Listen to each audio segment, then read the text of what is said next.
Carlos Alcaraz could become the greatest tennis player we've ever seen. Yes, it sounds bold, and before anyone calls it an exaggeration, it's worth breaking it down calmly. We're not just talking about titles or isolated statistics, we're talking about the complete package. A player who can beat you in multiple ways on any surface, and who seems to enjoy every second he spends on court. The performance that reignited this conversation was the Qatar Open final. He faced Arthur Fils, and the match was essentially one-sided. In just 50 minutes, he won 6-2, 6-1, dominating on serve and not conceding a single breakpoint.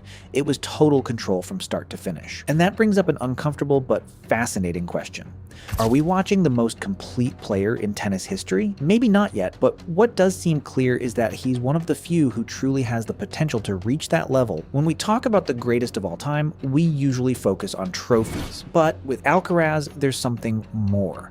It's the way he wins that stands out. There are moments when he overwhelms opponents from the baseline with heavy forehands that force them into endless defense. Other times, he suddenly surprises them with a perfect drop shot that pulls them forward. And when his opponent raises their level, he responds by turning into a human wall, sprinting side to side and retrieving balls that seemed impossible to get back. That combination of tools is why so many people are starting to talk about him differently. But beyond the eye test, there are the numbers. In modern tennis, 3 factors often decide matches: holding serve, applying pressure on return, and performing in the highest pressure moments. Over the past year, Alcaraz has held close to 88% of his service games, placing him among the elite on tour. That means he rarely finds himself under scoreboard pressure. What's even more impressive is what happens when his opponent serves. Alcaraz ranks among the best returners as well, winning roughly a third of his opponent's service games. When you combine a strong serve with aggressive returning, you create constant pressure in every match. Then there's the hardest factor to measure: clutch moments. Break points, tie breaks, deciding sets, the situations where many players tighten up. In those moments, Alcaraz consistently ranks among the best, showing not just talent,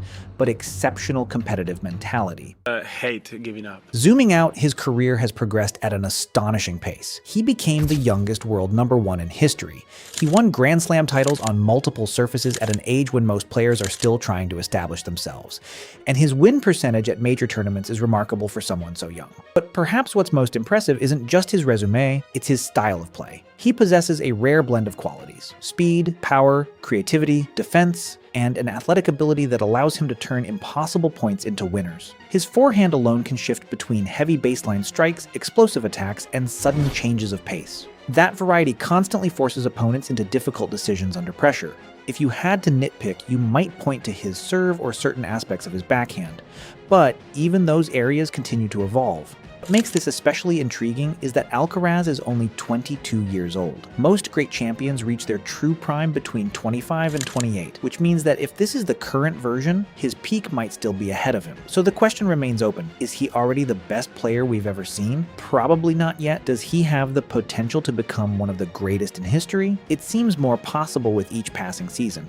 But if this is only the beginning, what will the finished version of Carlos Alcaraz look like? Because if he continues evolving at this pace, we might be witnessing something truly unique in tennis history. And the best part is, we're watching it happen in real time.